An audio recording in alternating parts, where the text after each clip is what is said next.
मंगलाचरण। नमः श्री वर्धमानाय निर्धूत कलिलात्मने आलोकानां प्रलोकानां यद् विद्यादर्पणाय ते। आत्मज्ञान ही ज्ञान है, शेष सभी अज्ञान विश्व शांति का मूल है। वीतराग विज्ञान, वीतराग विज्ञान ही तीन लोक में सार। वीतराग विज्ञान का घर घर हो प्रसार।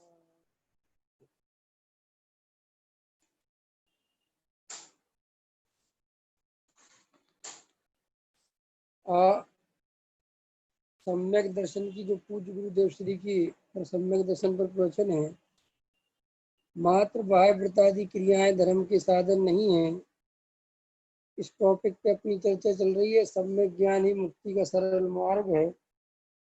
पहला पन्ने से मैं देखा था कि एक भव अवतारी हो गए।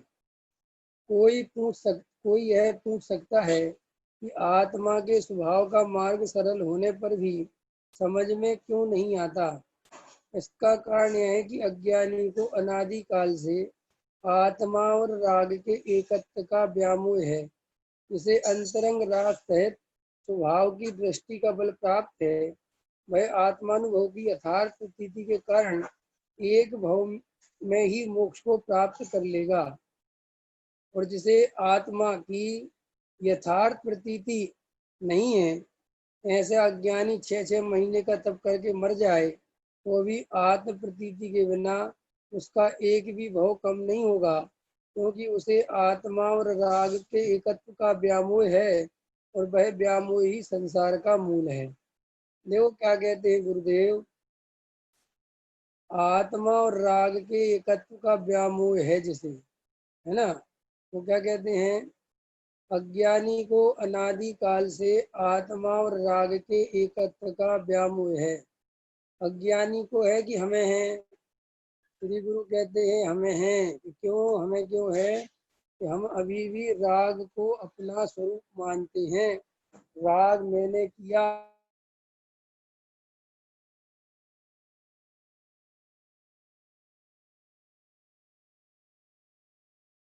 मेरा अच्छा और बुरे का भेद क्या करना। फिर क्या कहते, जिसे अंतरंग राग रहित स्वभाव की दृष्टि का बल प्राप्त है। स्वभाव की दृष्टि का बल, ये शब्द समझने लायक है कि स्वभाव की दृष्टि का बल माने क्या। स्वभाव की दृष्टि का बल मतलब ये है कि प्रत्यक्ष पर्याय में राग द्वेष दिखाई दे रहे हैं, क्रोध मान माया लोभ दिखाई दे रहे हैं, पंचेंद्री के विषय भोगों के भोगने के परिणाम दिखाई दे रहे हैं, तो भी ये मैं नहीं हूँ, ये मैंने नहीं किया, मैं तो जानने देखने वाला ज्ञायक भगवान आत्मा हूँ, ऐसा जिसे निर्णय हो, ऐसी जिसको अंतरंग में सच्ची श्रद्धा हो, इन पर्यायों की स्थिति को देखते हुए भी जिसे ज्ञायक का बल हो, वास्तव में श्री गुरु कहते हैं कि ये है स्वभाव की दृष्टि का बल। हम लोगों को तो स्वभाव की दृष्टि का बल हो ही नहीं पाता। क्यों कि हम तो बार बार ज्ञायक भगवान आत्मा की चर्चा करेंगे और साथ में बोलते रहेंगे कि क्रिया तो करनी पड़ेगी। अरे भैया ये राग अपना है, ये भाव अपने हैं, ये परिणाम मैं नहीं कर रहा तो कौन कर रहा है, ये घर गृहस्थी में नहीं चला रहा तो कौन चला रहा है, हैं? ये सब प्रवचन व्यापार धंधे घर गृहस्थ हम ही तो कर रहे हैं। ठीक है, अपन शुद्धात्मा हैं, जानने देखने वाले हैं, लेकिन वर्तमान पर्याय में तो रागी द्वेषी हैं, वर्तमान में तो अल्पज्ञ हैं, वर्तमान में तो खसाएं चल रही है। तो इस तरीके से दृष्टि का बल आ ही नहीं पाता, स्वभाव का बल आ ही नहीं पाता। स्वभाव की चर्चा करते करते भी पर्याय का बल रहता है, पर्याय की दृष्टि रहती है। और सोचो, जो लोग पर्याय की ही चर्चा में मग्न है, उनका क्या होगा। जब हम द्रव्य की इतनी चर्चा कर रहे हैं, त्रिकाली ध्रुव ज्ञायक भगवान आत्मा की इतनी चर्चा कर रहे हैं, और हमारी ये हालत है, तो जो ज्ञायक भगवान आत्मा की बात करते करते पर्याय दृष्टि नहीं छोड़ता, और जो पर्याय की ही बात कर रहे हैं उनका क्या होगा। जो पर्याय की ही चर्चा कर रहे हैं, प्रक्रिया कांड की चर्चा कर रहे हैं, उनका क्या होगा। तो श्री गुरु कहते हैं कि पर्याय दृष्टि से तो अनंत बहुत चली रही कहानी, लेकिन अगर द्रव्य की दृष्टि नहीं हुई, खाली द्रव्य की चर्चा हुई, तो भी एक भाव कम नहीं होगा, एक भाव कम नहीं हो सकता। ख्याल में आए ना। इस तरह से वो कहते हैं आत्मानुभव की यथार्थ प्रतीति के कारण एक भाव में ही मोक्ष को प्राप्त कर लेगा, और जिसे आत्मा की यथार्थ प्रतीति नहीं है, ऐसा अज्ञानी 6 महीने का तप करके भी, कितने महीने का तप करे, 6 महीने का तप करे, माने वो 6 महीने का भी तप करता रहे, अज्ञानी जीव लगातार 6 महीने अपना लगा हुआ है, बेचारा बहुत एक एक बार भोजन कर रहा है, सारे जैन धर्म के नियम पाल रहा है, पूरे टाइम लगा हुआ है, और एकदम अपने को समझ लो शरीर को सुखाने में लगा हुआ है, तो भी श्री गुरु कहते हैं कि एक भाव कम नहीं कर पाता, उसके बेचारे के जीवन में ना तो सच्चा सुख मिलता है, तो एक भाव कम नहीं होता, एक भी भाव, एक भाव का समझिए ना इतना तब। और ज्ञानी धर्मात्मा जीव, सम्यक दृष्टि जीव, चाहे 6 खंड का राजा भी रहे, तो अनंत भवों को वहीं रहते खत्म कर देता है। ये है दृष्टि का कमाल। और अपन को लगता है कि तो बहुत बढ़िया है, कुछ करना वरना है नहीं, कुछ छोड़ना है नहीं, और अपनी दृष्टि में तो गजब की बात है। तो श्री गुरु कहते हैं कि भैया ये दृष्टि जो लगता है सुनने में, जिसके कारण जीव के सारे भव खत्म हो जाएं, जन्मों जन्मों का अनंत अनंत दुख मिट जाए, तो वो द्रव्य की दृष्टि अगर इतनी आसान होती कि कहने से हो जाती, तो बहुत ही बढ़िया था, फिर तो कितने सारे जीवों को हो जाती, सभी जीवों को हो जाती, सब जीव मोक्ष चले जाते। लेकिन वो कहते नहीं, इस जीव को पर्याय दृष्टि नहीं छूटती, द्रव्य पे भरोसा नहीं आता, मैं मात्र जानने देखने वाला हूँ, करने धरने वाला नहीं। ये बात समझ में आना कितना कठिन है।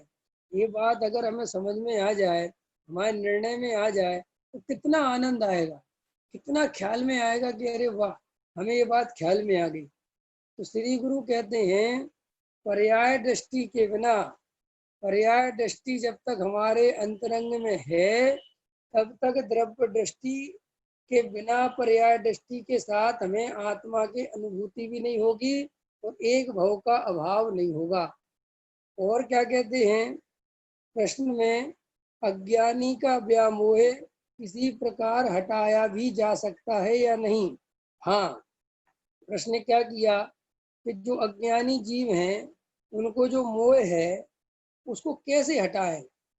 मतलब अज्ञानी की बात समझ लो, मतलब हमें अपने से प्रश्न करें हम सब कि साहब हमें जन्मों जन्मों से ये राग देश क्रोध मान माया लोभ चल रहे हैं, और ये मेरे हैं, इस शरीर की क्रिया मैं ही करता हूँ, ये घर गृहस्थी मैं ही चलाता हूँ, ये आखिर ये बात, ये मोह को कैसे तोड़ूं, ये मिथ्यात्व का कैसे नाश करूं, कोई उपाय है क्या। तो देखो श्री गुरु कहते हैं हाँ, उत्तर प्रज्ञा रूपी छेनी के द्वारा उसे अवश्य छेदा जा सकता है, और कोई दूसरा उपाय नहीं है।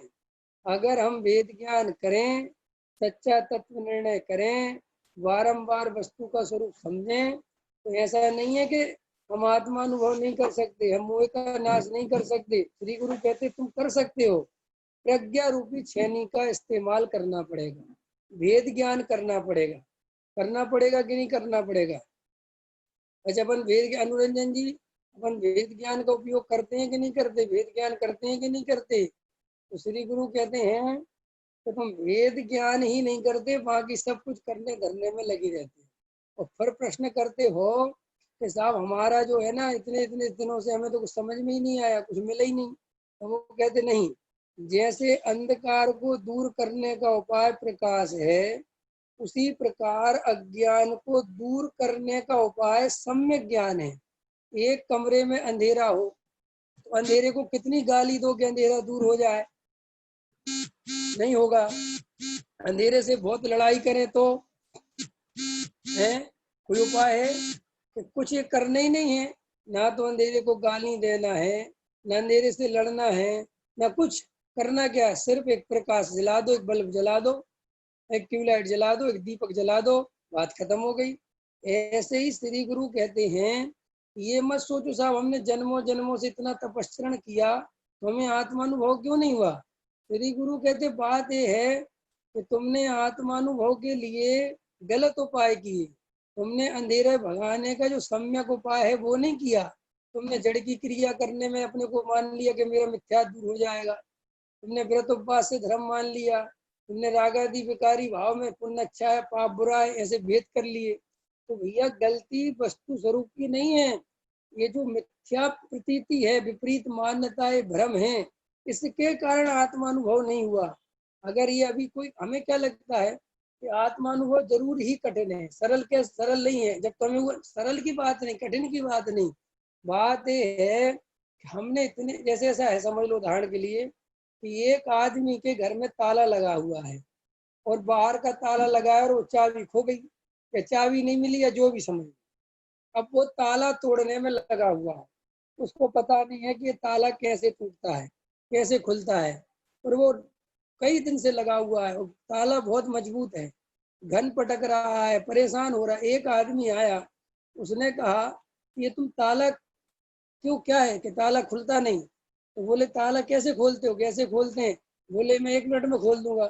बोले मैं महीनों से लगा हुआ हूँ, इतने दिन से परेशान हूँ, एक से एक पहलवान आगे चले गए और तुम कहते हो 2 मिनट में खुल जाएगा? क्या खुल जाएगा? इसकी चाबी कहाँ है बस ये बताओ, कौन सी चाबी? चाबी वाबी तो पता नहीं। तो बस इसकी चाबी अगर मिल जाए तो मिल जाए। उसने चाबी का पता करवाया, निकलवाया, ढुलवाया, चाबी मिली या डुप्लीकेट चाबी बनाई तो ताला 2 मिनट में खुल गया। तो ताला खोलना कठिन कहाँ था? ताले खोलने का ज्ञान नहीं था, ये कठिन था। ऐसे ही आत्मानुभव, सम्यक दर्शन, भेद ज्ञान ये कठिन नहीं है। बात इतनी सी है कि हमें उसका मार्ग सही पता नहीं है, और अगर मार्ग कोई सच्चा बताता भी है तो उसका विश्वास नहीं है। ख्याल में है ना? विश्वास है कि नहीं है? हमें विश्वास है। हम जानने देखने वाले हैं, कुछ करने धरने वाले नहीं हैं। इस बात पे विश्वास आता है। किस बात पे ज्यादा विश्वास आता है? ये व्रत करो, संयम करो, घर छोड़ो, परिवार छोड़ो, मुनि बनो, जंगल जाओ, इस बात पे ज्यादा विश्वास आता है। तुम्हें धर्म कौन सी बात में ज्यादा समझ में आता है? कि जानना देखना, ये क्या धर्म होगा? कुछ करना तो पड़ेगा। तो इसलिए जो करने धरने वाला उपाय बताते हैं, हमें जन्मों जन्मों से वो ही जमता है। और कोई सच्चा गुरु अगर मिले और वो कहे कि तुम बने बनाए भगवान हो, तो या तो हम उस पे हंसते हैं या अपने आप पे हंसते हैं कि हम काहे के भगवान है भैया। वर्तमान में तुम्हारा राग देश है, क्रोध मान माया लोभ है, हम लोग ऐसा बोलते हैं। और अगर हिंदुओं से बोलो कि तुम भगवान हो तो वे क्या बोलेंगे, हम काहे के भगवान है यार, भूखे मर रहे। हमारे भगवान तो कितने सुंदर सुंदर कपड़े पहनते हैं, कितनी उनकी है कि नहीं, चक्र होता है ना, और चार चार हाथ होते हैं। हमारे पास तो 2 ही हाथ हैं। तो जहाँ जिनको जैसे भगवान का स्वरूप समझ में आता है वो वैसे कल्पना करते हैं। हमारे यहाँ भगवान वीतरागी हैं, सर्वज्ञ हैं। कई लोग कहते हैं हम काहे के भगवान हैं, हमारा शरीर तो परम औदार्य है ही नहीं। जिनका परम औदार्य शरीर होता है भगवान तो वो होंगे हैं जिनके केवल ज्ञान होता है। हमें तो भैया आज पढ़ा कल का याद नहीं रहता। तो श्री गुरु कहते हैं कि ये पर्याय का मोह नहीं छोड़ते हम। काय का मोह नहीं छोड़ते? पर्याय का। और डर लगता है पर्याय का मोह छोड़ने में बहुत ज्यादा। घर गृहस्थी का मोह छोड़ने में बहुत डर लगता है। ऐसा लगता है भैया घर छोड़ देंगे तो हमारा क्या होगा।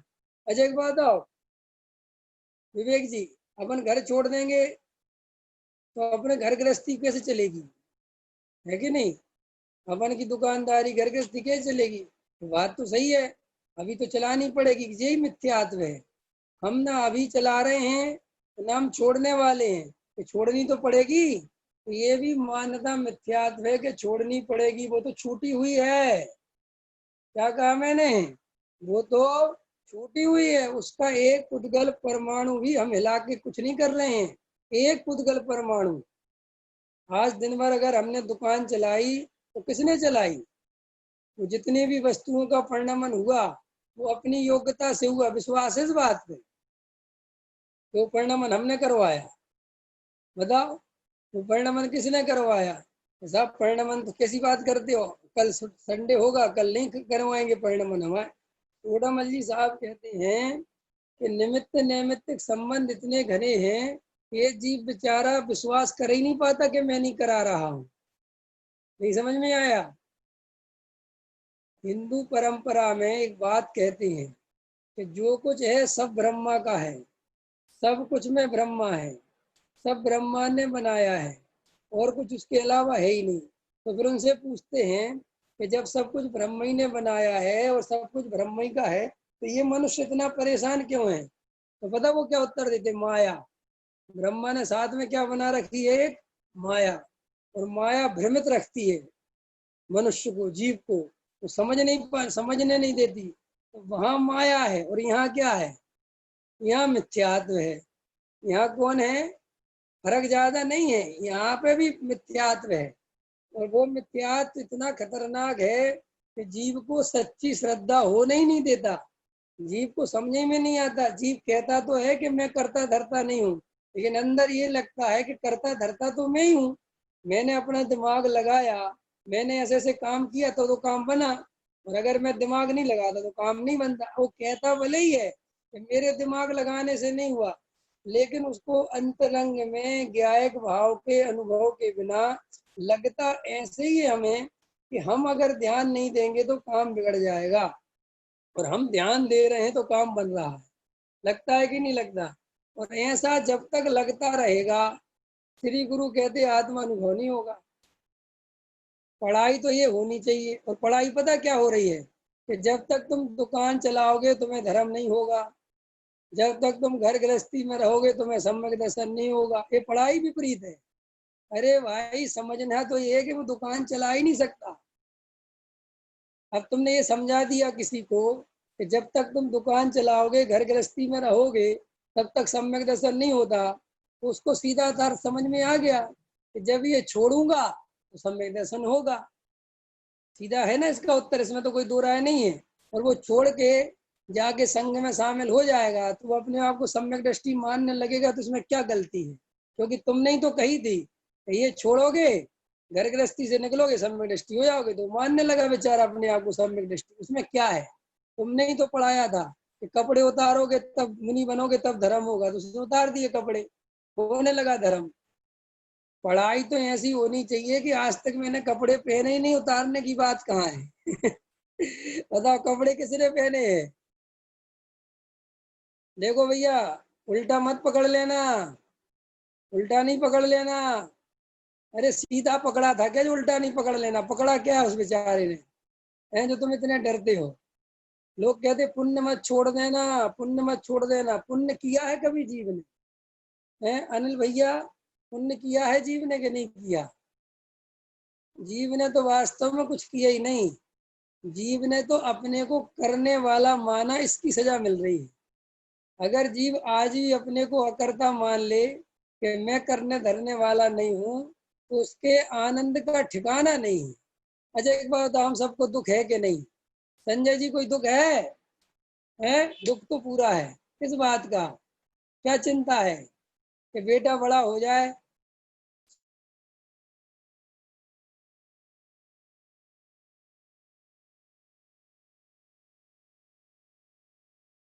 आए नहीं की मान्यता से।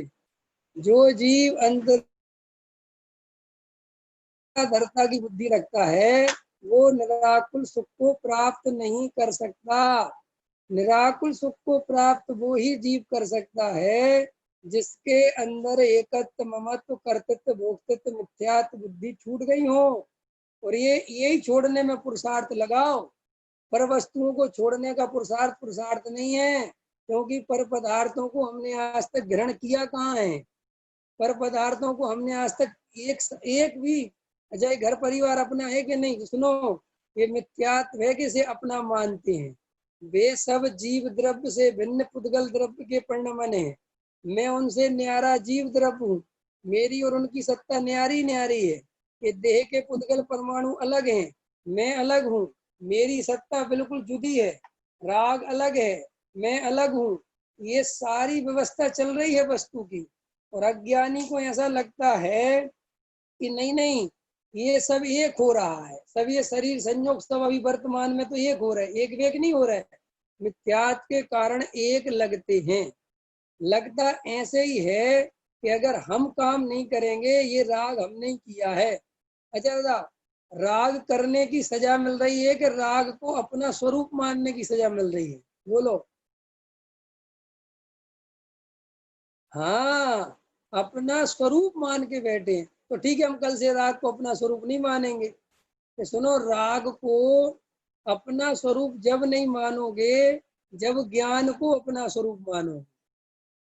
ज्ञान को ग्रहण किए बिना राग से भेद ज्ञान हो ही नहीं सकता। भेद ज्ञान करने के लिए ग्रहण चाहिए, पहले ज्ञायक की शरण चाहिए, ज्ञायक की दृष्टि चाहिए। इसलिए बहुत सारे लोग ऐसी बातें करते हैं कि ठीक है, हम कल से जो है राग छोड़ देंगे, कल से हम राग को अपना नहीं मानेंगे। राग को अपना और पराया मानने की बात नहीं है। पहले राग अपना नहीं है, ये ज्ञान स्वभाव की दृष्टि पूर्वक निर्णय करो कि राग अपना नहीं है। नहीं समझ में आया? ख्याल में आया कि नहीं आया? अच्छा, पुण्य छोड़ना चाहिए कि नहीं छोड़ना चाहिए जब तक आत्मा में नहीं जाए? महेश जी, ग्वालियर वाले भाई साहब, बताओ, पुण्य करेंगे नहीं करेंगे? छोड़ दें पंडित जी कल से?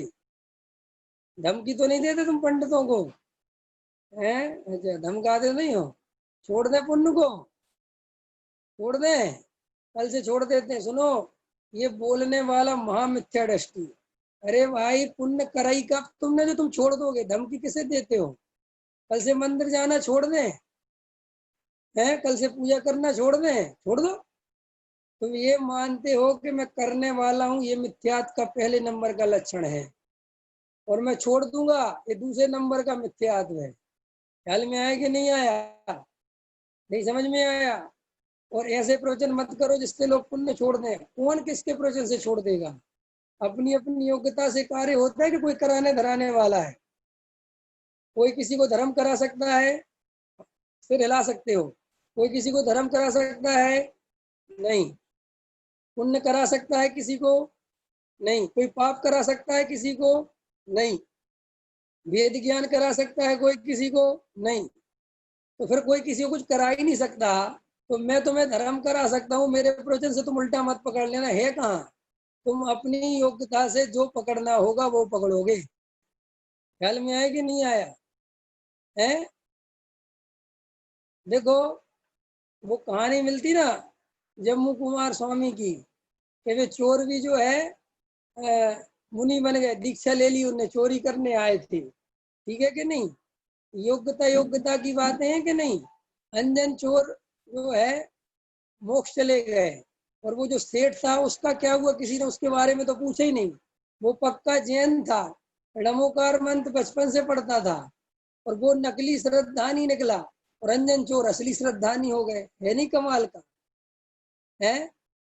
कमाल समझ में आता कि नहीं आता खेल? इसे कहते योग्यता। अंजन चोर का तो दूर दूर तक कोई लेना देना नहीं था वस्तु के स्वरूप से, और उसी भाव से मोक्ष चले गए। और वो सेठ तो सेठ था ही ना, जैन था ही ना, मतलब कुल मिला के जैन धर्म को मानने वाला, और उसको जैन धर्म का पक्का विश्वास नहीं था। इसका अर्थ क्या है? ये बातें करना के संस्कार ये वो कुछ नहीं। वास्तविकता ये है, जब पर्यायगत योग्यता आती है तो 1 मिनट में जीव को समझ में आ जाती है। और जब पर्यायगत योग्यता खोटी होती है, समझने की नहीं होती, तो सारे घर वाले मिलके समझाए, सारी दुनिया समझाए, तो भी समझ में नहीं आए। और समझने की योग्यता थी महावीर के जीव की, तो शेर की पर्याय में वो बात समझ में आ गई, जबकि मारीची की मुनि की पर्याय में साक्षात तीर्थंकर के समोसण में बैठ के वो बात समझ में नहीं आई। इससे क्या ख्याल में आता है कि कार्य योग्यता से होता है, निमित्त से नहीं। कोई कहे कि निमित्त कुछ तो भला करता है, कुछ भला नहीं करता। जो कुछ जैसा होता है अपनी योग्यता से होता है। और इसके लिए सारे हजारों उदाहरण खोज लेना। एक गुरु अपनी क्लास में सबको पढ़ाता है, लेकिन सब अपनी अपनी योग्यता से पढ़ते हैं कि नहीं पढ़ते हैं? एक जैसा पढ़ाता है कि नहीं पढ़ाता? उसमें कोई व्यापारी बन जाता है, कोई डॉक्टर बन जाता है, कोई इंजीनियर बन जाता है, कोई कुछ बन जाता है, कोई चपरासी बन जाता है, कोई टीचर ही बन जाता है। उसने क्या सबको अलग अलग पढ़ाया था जो इतने सारे अलग अलग रिजल्ट आ गए? कि नहीं, जो जिसकी जैसी योग्यता थी उसका वैसा परिणाम हो गया। इसमें क्या विचार करना, क्या सोचना, क्या समझना? तो श्री गुरु कहते हैं सुनो, उसी प्रकार अज्ञान को दूर करने का उपाय सम्यक ज्ञान है। यहाँ व्यामोह का अर्थ अज्ञान है और प्रज्ञा रूपी छेनी का अर्थ सम्यक ज्ञान है। हजारों उपवास करना, लाखों रुपए का दान करना आत्मा संबंधी अज्ञान को दूर करने का उपाय नहीं है। तो क्या कह रहे गुरुदेव? हजारों उपवास करना और लाखों रुपए का दान करना, ये दो ही काम आते हैं जैनियों को, है कि नहीं? दान करते हैं और उपवास करते हैं। उपवास इसलिए करते हैं कि भोजन की कमी नहीं है, तो पेट निकल जाते हैं, मोटे ताजे होने लगते, तो कहते उपवास भी करो, पतले दुबले भी हो जाएंगे और पैसा भी भैया थोड़ा दान करो, है कि नहीं? क्यों? शास्त्रों में पढ़ने वाले पढ़ा देते हैं कि तुमने पिछले जन्मों में दान नहीं किया, इसलिए इस जन्म में तुम्हारे पास ज्यादा पुण्य का उदय पैसा नहीं है, इसलिए भैया दान करो, अगले जन्म में काम आएगा। तो बनिया की तो बुद्धि बनिया जैसी होती है। वो कहता सही बात कह रहा है, देखो भाई करोड़ों रुपया है और इस जन्म में तो सारा भोग नहीं पाएंगे, 10-5% दान ही कर दो, अगले जन्म में रिटर्न मिल जाएगा कि नहीं मिल जाएगा? रिटर्न 10 लाख लगाओ तो 10 करोड़ रिटर्न मिलता है। और यहाँ का रिटर्न तो पूछो ही मत तुम, कितना खतरनाक है? एक स्त्री छोड़ो तो 32 मिलती है, कितना गुना हो गया? 32 गुना हो गया नहीं देव पर्याय में, है ना? और जो 60-70 वर्ष की उम्र में वहां पे करोड़ों वर्षों की उम्र मिलती है। श्री गुरु कहते हैं ऐसे लालची लोग धर्म नहीं अधर्मी करते हैं, कभी उनको सच्चे धर्म की प्राप्ति नहीं होती। क्या कहते देखो, हजारों उपवास करना, लाखों रुपए का दान करना आत्मा संबंधी अज्ञान को दूर करने का उपाय नहीं है। इसमें गुरुदेव ने 2 दिए, तुम और जितने जोड़ सको जोड़ लो। पंडित बनना, शास्त्री बनना, ब्रह्मचारी बनना, त्यागी वृत्ति बनना, महाराज बनना, ढेरों स्वाध्याय करना, हजारों शास्त्रों को याद करना, न्याय तीर्थ बनना, डॉक्टरेट बनना, पीएचडी करना, ये आत्मा के अज्ञान को दूर करने के सम्यक उपाय नहीं है। ये मैंने विस्तार कर दिया इनका, तुम्हें जो समझ में आया। इसलिए अपने अपने मन से लगा लेना। और अपन तो अपने छोटे मोटे उपाय करके ही अपने को बहुत बड़ा मान रहे हैं। हम तो साहब बहुत उपाय कर रहे हैं, बहुत उपाय। रात को 9 से 10 क्लास सुन रहे हैं, हमारा तो भेद ज्ञान पक्का चल रहा। अरे सुनो, ऐसी क्लासों से कुछ नहीं होता, अपना अंतरंग आत्मानुभव स्वयं को ही करना पड़ेगा। सत्य की खोज खुद को ही करनी पड़ेगी। गुरुदेव से कहते थे लोग कि आप रोज कहते हैं कोई किसी को नहीं समझा सकता, तो आप ये 3-3 टाइम समझाते क्यों हो? तो गुरुदेव क्या कहते थे, यही समझाता हूँ कि कोई किसी को नहीं समझा सकता, और ये तुम्हें समझ में आ जाए तो भाव का भाव हो जाए। ऐसे ही भैया 9 से 10 हम यही समझाते हैं कि कोई तुम्हारा भला बुरा करने वाला नहीं है। कोई गुरु, कोई पंडित, कोई महाराज, किसी के आशीर्वाद से, किसी के प्रवचन से हमारा कोई भला होने वाला नहीं है। हम अपना वेद ज्ञान स्वयं करेंगे, अपना आत्मानुभव खुद करेंगे तो खुद के काम आएगा। कल मैंने बताया था ना, लोक में भी अपनी आंख चाहिए। क्या कहा था मैंने? दुनिया में देखने के लिए भी अपनी आंख चाहिए। तो भाई साहब, ये तो अंतरंग की चीज है, ये तो चैतन्य को देखना है, गायक भगवान आत्मा को देखना है। तो इसे गुरु की आंख से कैसे काम चलेगा? इसे मुनिराज की आंख से कैसे काम चलेगा? उनका वेद ज्ञान उनके काम आएगा, मेरा वेद ज्ञान मेरे काम आएगा। नहीं समझ में आया? मेरा वेद ज्ञान मेरे काम आएगा कि मेरा वेद ज्ञान तुम्हारे काम आएगा? बोलो। हाँ, तो श्री गुरु कहते हैं कि अपने वेद ज्ञान का पुरुषार्थ करो, किसी के चरण पकड़ने की जरूरत नहीं है। किसी के पीछे पड़ने की जरूरत नहीं है। मार्ग बिल्कुल आंवले की तरह स्पष्ट है, चलने बस की देर है।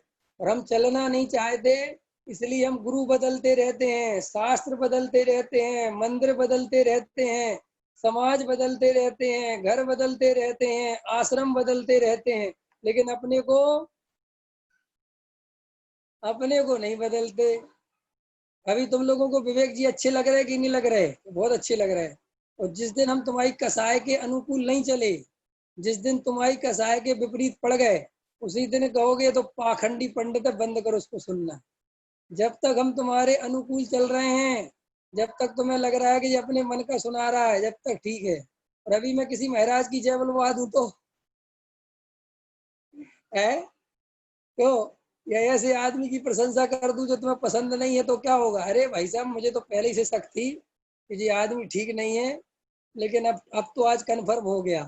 तो देखो क्या हुआ तुम्हारी श्रद्धा का, 1 मिनट मुड़ गई, क्योंकि तुमने अपने अनुभव से कुछ नहीं सीखा। तुम तो शब्दों को पकड़ते हो, शब्दों के खिलाड़ी बन चुके हो, और जब तक वे शब्द अपने अनुकूल निकलते रहते हैं, तब तक शाबाश शाबाश शाबाश। और जैसे ही कोई शब्द विपरीत पड़ गया, बस काम खत्म। ख्याल में आया कि नहीं आया? इसलिए अभी ना तो हमें गुरु बनाना आता है, ना हमें तत्व सुनना आता है, हमें तो सिर्फ और सिर्फ अपनी कसाई की पूर्ति करना आता है। और हमारी कसाई जैसी डेवलप हो गई, हम पर वैसा गुरु सोचते रहते हैं। और फिर उस टाइप का आदमी मिल गया, ठीक है। और फिर जिस दिन हमारी कसाई बदल गई, अरे हरे साहब बात तो ठीक है उनकी, लेकिन देखो यार, हमने एक नई बात समझी, इसके बिना भी नहीं चलेगा। जब जिसका प्रभाव ज्यादा पड़ गया, ख्याल में आता कि नहीं आता? प्रभाव समझते हो कि नहीं? तो बोध जी, प्रभाव समझ में आता है? प्रभाव प्रभाव जैसे देखो, आज सपोज करो मैं आपको पढ़ा रहा हूँ, आपको मेरी भाषा शैली अच्छी लग रही है, मेरी बात ठीक जम रही है, ठीक है। अभी जम तो रही है मेरी बातें, लेकिन अपने अनुभव तक तो ले नहीं गए, बस जम रही हैं, बहुत अच्छा बहुत अच्छा। अब इसी दौरान किसी और का प्रवचन सुना, और उसकी भाषा शैली मेरे से अच्छी, उसके तर्क, उसके उदाहरण, उसकी बातें, उसके आगम प्रमाण और ज्यादा अच्छे, और उसने आगमों से सिद्ध कर दिया कि भैया पुण्य देखो भैया, छोड़ना नहीं। साक्षात कुंद कुंद देव ने लिखा है, यहाँ लिखा है, यहाँ लिखा है, वहां लिखा है। तो अपन को थोड़ी देर बाद क्या होने लगेगा कि यार ये बात बिल्कुल सही है यार, अपन थोड़ा भटक गए थे, वास्तव में देखो भैया आगम में तो यही लिखा है। फिर तुरंत कहाँ पलटी पार जाओगे? समझ में आ गए कि नहीं समझ में आ गए? जब तक अपने अनुभव से वस्तु को प्रमाण नहीं करोगे, तब तक किसी की भाषा शैली पे रीत जाओगे, किसी के तर्कों पे रीत जाओगे, किसी के बोलने के पे, किसी की कथन शैली पे। कोई आगम का प्रमाण दिखा देगा, 10-20 आगम के प्रमाण सुना देगा, 2-4 संस्कृत के श्लोक सुना देगा, 10-20 प्राकृत की गाथाएं सुना देगा, करणानियों की थोड़ी 2-4 गहरी बातें बता देगा। बस तुम उसके चरणों में लौटने लगोगे, चरणों में लौटने लगोगे मतलब उसको गुरु मानने, यार ये बहुत अच्छा पढ़ाते भैया, कुछ भी कहो। और मान के चलो उसकी 2-4 क्रियाएं और दिख गई, भाई साहब कुछ भी कहो, बैलेंस तो इन्हीं के पास है। भाई साहब देखो, कुछ भी कहो, जो अंदर होता है वो बाहर तो दिखता ही है। हमने इनके परिणाम देखे भाई साहब, इनकी परिणति देखी, बस फिर लौट गए। फिर देखना, फिर उसकी तरफ जाने लगोगे, और फिर उसके करीब पहुंचोगे तो गलती से उसके ज्यादा संग में रह लिया, तो उसके कोई अधिक भाव दिख गए, वो कोई मायाचारी करते दिख गया, अथवा कोई और बात तुम्हें जो लगी यार ये तो ठीक नहीं है, फिर क्या होगा? अरे यार ये भी बेकार है। अब जबकि बात इतनी सी है कि कब तक इन पंडितों के, इन गुरुओं के पीछे दौड़ोगे? अरे अनुभव अपना करो ना भाई, इससे ज्यादा और क्या लेना देना? हमें क्या लेना देना विवेक जी क्या करते क्या नहीं करते? भाई इतना क्यों घुसना विवेक जी के अंदर? ना तो विवेक जी का विशेष परिचय लेते फिरो, ना ये पूछते फिरो कि इनके क्या, अरे क्या लेना देना? सीधी बात है, जैसे हम डॉक्टर के पास जाते हैं रोगी की भांति और अपना इलाज करवाते हैं, डॉक्टर बच्चे, उसके कितने बच्चे हैं, कितनी पत्नी है, सिगरेट पीता है कि क्या करता है, कि भोजन करता है कि क्या, क्या लेना देना? हम वहां पर एक ही जजमेंट करते हैं कि हमारे रोग में आराम है कि नहीं। अगर हमारा रोग सही हो गया तो हमें क्या, बात खत्म हो गई। हमें जब भी वैसा रोग होगा हम उसके पास इलाज कराएंगे। लेकिन अपन धर्म क्षेत्र में क्या करते हैं कि अपन को रोग की चिंता नहीं है, अपन को उस विद्वान की चिंता ही होने लगती कि ये करता क्या क्या, अच्छा इसका और क्या है, अच्छा और क्या है, ये क्या क्या नहीं खाते, ये कैसे उठते बैठते हैं, ये कैसे रहते हैं, ये क्या नहीं करते। अब देखना, अब ये विद्वान भी जानता है कि जो समाज वाले जो कैमरे लगा के घूम रहे हैं, तो वो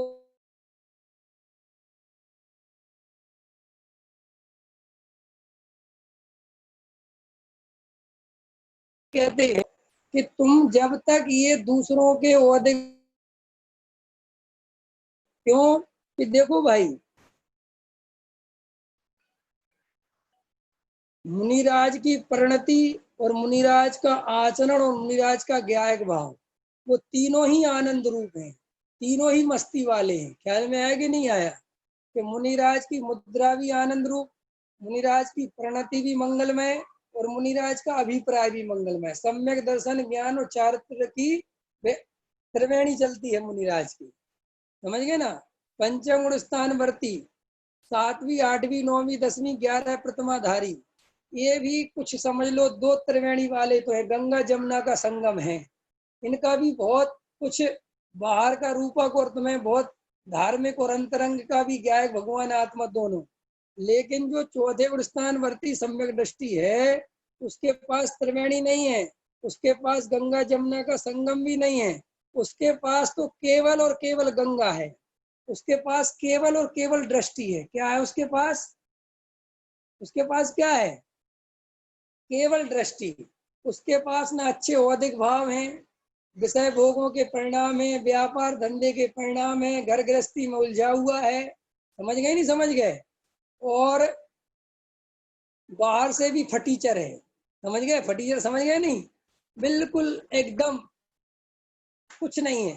जो कुछ माल है वो श्रद्धा में है, जो कुछ माल है वो कहाँ है? श्रद्धा में। और श्रद्धा का माल ना तो उसका विचारत्व में दिखता है और ना उसका किसी प्रकार की क्रिया में और ना किसी प्रकार के परिणामों में, ठीक है। अब प्रॉब्लम क्या है कि जो 5वें गुण स्थान वाला है, जिसकी गंगा और जमुना का संगम है, वो मिल नहीं रहा ढंग से, ठीक है, वो कोई असली टकरा नहीं रहा। जो असली त्रिवेणी वाले हैं, सम्यक दर्शन ज्ञान चरित्राणी वाले, वो भी यथा हमारे दिखाई नहीं देते आसपास में। अब ले दे के समझ लो ये चौथे गुण स्थान वाला है, और चौथे गुण स्थान की कोई बहिरंग पहचान नहीं है कि यार भैया है कौन। तो देखो, मैंने उस दिन तुम्हें जो असली गुरु और नकली गुरु का मंत्र दिया था, उसको पहचानो, उस पर अमल करो। देखो, चौथे गुण स्थान वाले की ना तो परिणति देखना है, ना क्रिया देखनी है, हमें सिर्फ ये देखना है कि इसका अभिप्राय क्या है, हमें ये देखना है कि इसका बल कहाँ है, ये त्रिकाली ध्रुव पे टिका हुआ है कि नहीं। इसकी चर्चा में त्रिकाली ध्रुव भगवान आत्मा अकर्ता ज्ञायक स्वभाव का बल आता है कि नहीं, क्योंकि दृष्टि तो उसके पास पूरी है, दृष्टि में तो भगवान आत्मा पूरा है। तो इसीलिए अगर हमें दृष्टि, और हमें भी अभी अभी भी हमें हमें रोग काय का कराना है पंकज भैया, तो इलाज काय का कराना है? चारित्र का कि श्रद्धा का? अरे बोलो तो यार, किसका इलाज कराना है, श्रद्धा का कि चारित्र का? श्रद्धा का, क्योंकि अभी हम मिथ्या दृष्टि है। तो श्री गुरु कहते देखो, ये आदमी तुम्हारे काम का तो है, क्योंकि श्रद्धा का इलाज तुम्हें कराना है और उसके पास श्रद्धा है, ठीक है कि नहीं। तो इसीलिए ये तुम्हारा इतना तो काम कर सकता है, लेकिन तुम्हें ये पहचान करना आनी चाहिए कि श्रद्धा किसके पास है और किसके पास नहीं है। तो उसके लिए मैंने वो जो प्रवचन किया है, नकली गुरु और असली गुरु, सच्चे गुरु की पहचान, उससे तुम पहचान सकते हो कि हमें, और उसमें भी अगर हमने एक बार पहचान लिया कि ये त्रिकाली ध्रुव भगवान आत्मा ऊर्ध करते हैं और इससे हमारा वास्तव में कुछ निर्णय बन रहा है। ये नहीं कह रहा हूँ कि वो मैं हूँ कि तुम हूँ, मैं अपने लिए नहीं कह रहा हूँ, वो तो आप जहाँ आपको समझ में आए, जहाँ आपकी भूल निकलती हो, जहाँ आपके अहंकार को चोट पहुंचती हो, जहाँ आपको बार बार तकलीफ दी जाती हो, आपको ख्याल में आता हो, ये हमें पूरी तरह जो है ना एकदम क्लियर बता रहा है, कहीं पर रंग लपेट की बात नहीं है, और जिसका कोई स्वार्थ नहीं दिख रहा है, इसका हमसे कोई लालच दिख नहीं रहा है, कोई हमसे सामाजिक लालच भी नहीं है, कोई धनार्थिक लालच भी नहीं, किसी प्रकार का कुछ नहीं है। श्री गुरु कहते हैं कि असली गुरु ख्याल में आया ना?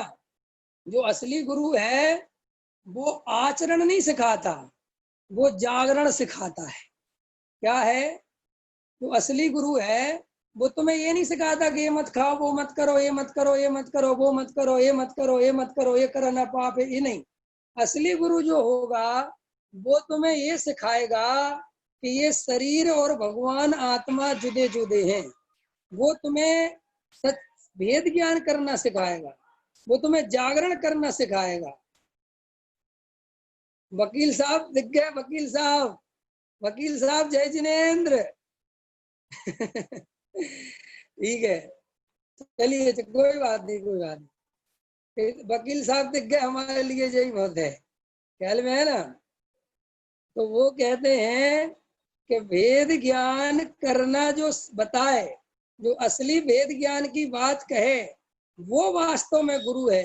जो तुम्हें इधर उधर की बातें सिखाए, ये मत खाओ, वो मत करो, ऐसे चलो, ऐसे उठो, ये छोड़ो, वो छोड़ो, श्री गुरु कहते हैं कि सम्यक दर्शन बिना भेद ज्ञान के नहीं होता, और बिना भेद ज्ञान के बिना आचरण चारित्र नहीं होता। तो भैया असली गुरु पहले भेद ज्ञान सिखाए। वो ये नहीं सिखा, बात ये नहीं है कि अभी वो खुद पालता है कि नहीं, बात पालने की बात ही नहीं है। देखो भैया, हमारे आचार्य कुंद कुंद के पास अगर कोई जीव जाए तो कुंद कुंद महाराज उसे दीक्षा देंगे कि कुंद कुंद महाराज पहले देखेंगे इसकी स्थिति क्या है। अब जैसे एक अपने आगम में भील का उदाहरण मिलता है, कि भील का उदाहरण मिलता है कि भाई भील की योग्यता देखी मुनिराज ने, तो मुनिराज ने उसको दीक्षा तो नहीं दी, मुनिराज ने उसको रात्रि भोजन तो नहीं छुड़ाया, मुनिराज ने कुछ नहीं, मुनिराज ने देखा कुछ नहीं कर सकता, इसका भी कुछ स्थिति नहीं है, ये इतना क्या कर सकते हो भैया तुम, कि साहब मैं क्या, मैं तो कुछ कर ही नहीं सकता, कि एक काम करो, कौए का मांस तो तुम वैसे ही नहीं खाते, चलो यही छोड़ दो। ये पता है तुम्हें क्या बता रहा है? कि श्री गुरु कहते हैं कि पहले जीव की योग्यता तो देखो। जब उसके भेद ज्ञान नहीं है, उसके सम्यक दर्शन नहीं है, उसका तत्व निर्णय नहीं है, तो उसको तुम ये छोड़ो, ये छोड़ो, ये छोड़ो, छेड़ो, और अगर वो तुम्हारी बातों में आ गया और छोड़ दिया उसने, तो उसका होगा क्या? उसका ये होगा कि अंदर उसकी कसाय दबी रहेगी, और बाद में उसे दुनिया पूजने लगेगी, उसे महान मानने लगेगी, उसको पूज्यता मिल जाएगी। तो जैसे ही उसे पूज्यता मिलेगी, वो तो भूल ही भाल जाएगा कि वेद ज्ञान करना भी था, कि क्या करना था, कि क्या नहीं करना था। वो तो अपने में रंग जाएगा, तो फिर वो तुम्हारी पूज्यता का आनंद लेगा और अपने को बड़ा मानेगा, और उसका भाव खराब चला जाएगा। तो इसलिए असली गुरु जागरण देता है, असली गुरु आचरण नहीं देता। असली गुरु जागना सिखाता है कि जागो, कि क्या जागना है, कि जागो माने अपना स्वरूप पहचानो, कि कौन सा स्वरूप पहचानना है, कि ये शरीर, ये संयोग, ये रागादि विकारी भाव, इनसे न्यारा तुम्हारा चैतन्य है, ज्ञान दर्शनमयी वस्तु है, इसको पहचानने की प्रेरणा करता है। तो श्री गुरु कहते हैं कि तुम्हारी बीमारी भी श्रद्धा की है, क्योंकि अभी मिथ्या दर्शन चल रहा है। तो जब मिथ्या दर्शन चल रहा है तो उसके आगे की बात करने का सार ही क्या है? असली बात तो पहले ये पकड़ में आ जाए सबको। इसीलिए ये जो जिन लोगों को गुरु बदलने की आदत है, कभी इसके चक्कर में, कभी उसके चक्कर में, कभी, असली बात इतनी सी है कि वे गुरु बदलने का तो ढोंग करते हैं, असली पुरुषार्थ तो खुद नहीं करते, असली निर्णय तो खुद नहीं करते, और फिर सारा ठीकरा किसके ऊपर फोड़ देते हैं कि हमें कोई गुरु नहीं मिला, अरे वो हमारे गुरु जी ऐसे हैं, फिर वो पंचम काल है, फिर फलाना है, फिर ढिकाना है। ये सब अपनी अयोग्यता को दर्शाते हैं। जो निमित्तों को दोष दे, काल को दोष दे, गुरुओं को दोष दे, निपट अज्ञानी ही समझना, क्योंकि ज्ञानी किसी को दोष देने की बात ही नहीं करते। ज्ञानी के 100% निर्णय है कि कार्य तो मेरा अपनी उपादानगत योग्यता से होगा, कोई दूसरा कराने धराने वाला नहीं है। तो अपनी चर्चा ये चल रही थी कि भाई बीमारी भी श्रद्धा की है, बीमारी भी काय की है? श्रद्धा की। तो भाई श्रद्धा का इलाज पहले करना। तो आपको जो पकड़ना है वो ये पकड़ना है कि भाई मुझे मेरी भूल कौन निकाल रहा है, मेरे अंतरंग अहंकार को चोट कौन पहुंचा रहा है, पर्याय बुद्धि कौन छुड़ाने में बात कर रहा है, और जो मैंने शुरुआत में बोली कि याद रखो, विचार करो, जब हम ज्ञायक त्रिकाली ध्रुव की इतनी चर्चा करते हैं सुबह शाम, तो भी पर्याय बुद्धि नहीं छोड़ते, तो भी पर पदार्थ में एकत्व बुद्धि नहीं छोड़ते, कसायों को अपना मानना नहीं छोड़ते, रागादि विकारी भावों को अपना मानना नहीं छोड़ते, तो सोचो अगर हम पर्याय की अकेली चर्चा करें तो और क्या होगा। जब हम त्रिकाली ध्रुव की चर्चा करके अपना ये हाल है, मोक्षुओं की ये हालत है, शुद्ध आत्मा की चर्चा सुन के, कि अभी भी ऐसे प्रश्न करते हैं कि जो रागादि विकारी भाव तो मेरे ही है ना, आखिर किया तो मैं नहीं है, घर गृहस्थी तो चलानी पड़ेगी, आखिर कार्य में निमित्त भी तो होता ही होता है ना भैया। ऐसी चर्चा जब, और जबकि वे गुरुदेव वाले बन गए, तो श्री गुरु कहते हैं कि अगर तुम इसी बीच में और जड़ की क्रियाओं की चर्चाओं में ज्यादा रस लोगे, ज्यादा जो है करणान योग की चर्चाओं में लगोगे, तो जब त्रिकाली ध्रुव की चर्चा करके, ज्ञायक भगवान आत्मा की चर्चा करके, जब ज्ञायक भगवान आत्मा को नहीं समझ पा रहे हो, तो फिर भाई साहब इधर उधर की चर्चा करके पर्याय बुद्धि कैसे छूटेगी। इसलिए हम सबको इस बात का विशेष ध्यान देना है कि भाई मेरे को ये मिथ्या दर्शन की बीमारी दूर करनी है। मेरे को मिथ्यात्व क्या है सुबोध जी? मिथ्यात्व क्या है? यही मिथ्यात्व है कि गुरु बदलो, मंदिर बदलो, ख्याल में आया कि नहीं आया, समाज बदलो, पंडित बदलो, ये सब मिथ्यात्व है, ये सब है। और भैया देखो, हम जानते फलाने पंडित जी कह रहे उनका आचरण तो ऐसा, अरे वो तो ऐसे, अरे वो तो ऐसे, अरे वो तो ऐसे। सुनो, ये तुम दूसरों को दोष दे दे के अपने दोषों को छुपा रहे हो, अपना पुरुषार्थ हीन कर रहे हो। भैया सुनो, जिनका जो परिणाम जैसा हो रहा है वैसा होने दो, उनसे हमें कोई लेना देना नहीं है। सब वस्तुएं स्वतंत्र हैं। मुझे तो सिर्फ मेरा ज्ञायक भाव चाहिए। क्या चाहिए भैया? हैं संजय भैया, सागर में कितने डॉक्टर हैं? जल्दी बोलो। तुम्हें वही डॉक्टर पता है, तुम जितनों के पास गए होगे, सबकी लिस्ट थोड़ी तुम्हारे पास होगी है। और जिनके पास गए थे तो उनके दर्शन करने गए थे, घूमने फिरने गए थे, कि रोग के कारण गए थे? काय के कारण गए थे? जल्दी बोलो। रोग के कारण। और जिनसे रोग का आराम लखा, जिनसे रोग मिटा, उन्हीं को याद रखा कि सबकी लिस्ट याद रखी कि साहब जिसने हमारे रोग दूर कर दिया, हमने तो वही ध्यान में मांगे, तुम सब भूल भाल है। और धर्म में क्या करते हैं कि रोग दूर करने की चिंता ही नहीं है।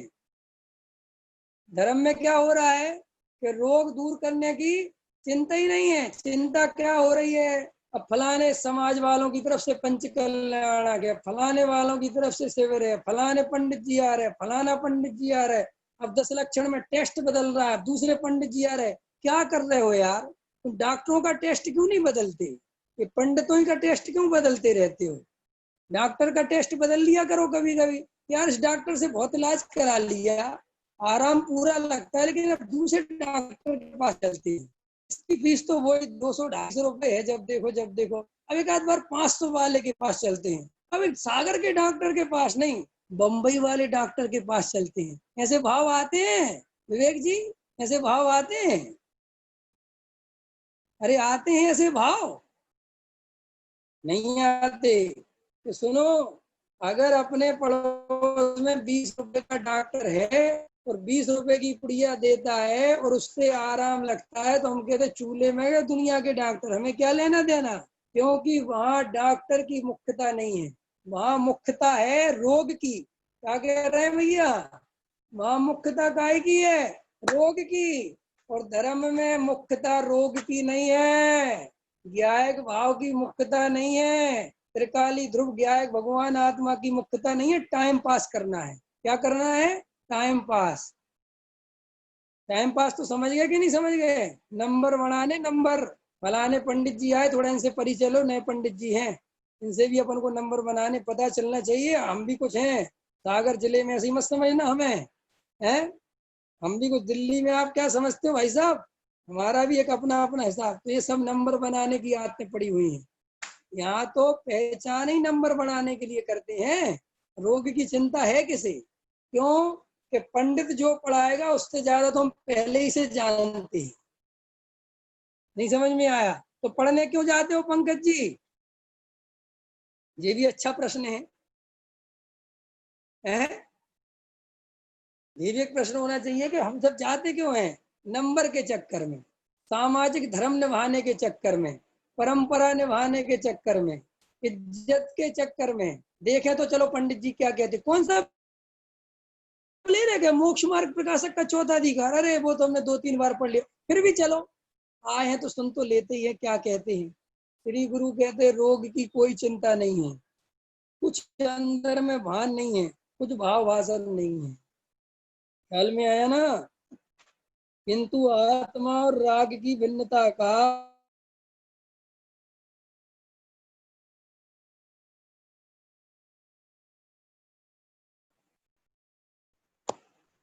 सम्यक ज्ञान ही, किंतु आत्मा और राग की भिन्नता का सम्यक ज्ञान ही व्यामोह को छेदने का एकमात्र उपाय है।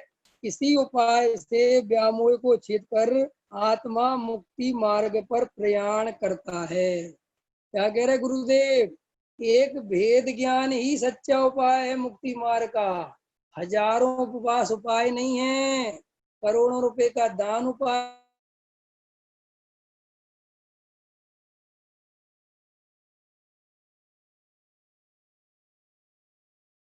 बनना नहीं है। एक गायक द्रव्य कर्म भाव कर्म नौ कर्म से रहे त्रिकाली ध्रुव की श्रद्धा, उसकी सच्ची प्रतीति ही सच्चा उपाय है मुक्ति मार्ग का। ख्याल में आ गया? अभी का समय हो गया। सहजानंदी शोध स्वरूपी अविनाशी में आत्म स्वरूप, सहजानंदी शोध स्वरूपी अविनाशी में आत्म स्वरूप, देह मरे पर मैं नहीं मरता, अजर अमर में आत्म स्वरूप, सहजानंदी शुद्ध स्वरूपी अविनाश